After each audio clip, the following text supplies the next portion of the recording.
পাকিস্তানের বিপক্ষে তৃতীয় ও শেষ টি-20তে ৭৪ রানের বড় পরাজয়ের পর হতাশা প্রকাশ করেছেন মাঠে উপস্থিত দর্শকরা।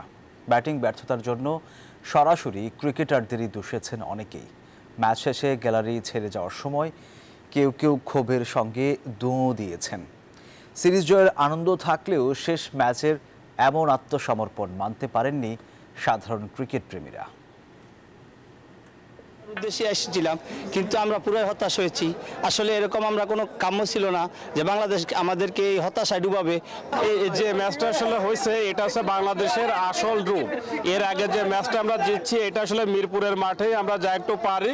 আজকে পিচটা একটু ব্যাটিং পিচ হয়েছে, বাংলাদেশ ব্যাটিং পিচে বলিং পিচ বানাই ফেলছে। অনেক আশা করে খেলা দেখতে আসছিলাম, কিন্তু বাংলাদেশ যে বাজে পারফর্ম করেছে এটা খুবই দুঃখজনক।